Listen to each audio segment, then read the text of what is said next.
ரமேஷ், இதில் சைட்லைன்ஸில் முதல்வர்கள் தனித்தனியாக பேசுவாங்களா, இல்லை இந்த ஒரு காமன் ஃபோரால் நம்ம இன்னைக்கு ஸ்டேஜில் பார்க்குறோமே இந்த மீட்டிங்கோட எல்லாம் கலந்து செல்வாங்களா? தமிழ்நாடு கர்நாடகா, தமிழ்நாடு கேரளா அப்படின்னு இந்த சைட்லைன்ஸில் முதல்வர்களுடைய ஒரு பைலேட்டரல்னு சொல்ல முடியாது, இன்டர்ஸ்டேட் மீட்டிங்ஸ் நடக்குமா?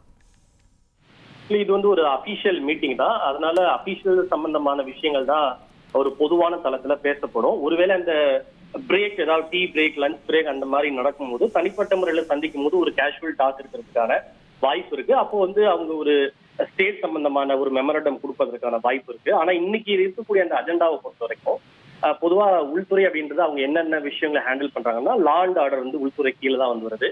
அதே மாதிரி border security, disaster management response, இந்த மாதிரி விஷயங்கள்லாம் உள்துறைக்கு கீழே தான் வருது. அதே மாதிரி போதைப் பொருள் ஒழிப்பும் உள்துறைக்கு கீழே தான் வருது. அதனால உள்துறை அமைச்சருடைய இன்னைய மீட்டிங்குடைய முக்கியமான அஜெண்டா அப்படின்றது இந்த விஷயங்களை மையமா வச்சுதான் இருக்கு.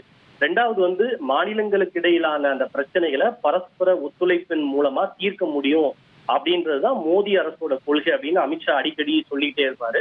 அதோட தொடர்ச்சியா இந்த மாதிரியான கூட்டத்தோட மிக முக்கியமான அம்சம்ன்றது மாநிலங்களுக்கு இடையிலான இருக்கக்கூடிய அந்த பிரச்சனைகளை பரஸ்பர ஒத்துழைப்பு மூலமா தீர்க்கணும் அப்படின்றதுதான் அந்த கூட்டத்துடைய ஒரு முக்கியமான அம்சமா வந்திருக்கு.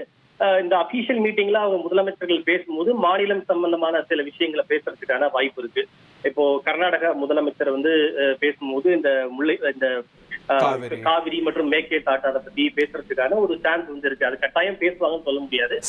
அப்படி அது அஜெண்டாவும் இல்ல. பட் இருந்தாலும் அவங்க தரப்புல இதுதான் பேசணும்னு எந்த விதமான ரெஸ்ட்ரிக்ஷனும். ஏன்னா இந்த முன்னெடுப்பை 2 முதலமைச்சர்களும் அவுட் ஆஃப் பாக்ஸ் முயற்சி செஞ்சதுனால அதுக்கான முன்னெடுப்புகள் இருக்கான்னு நம்ம பார்க்கணும்.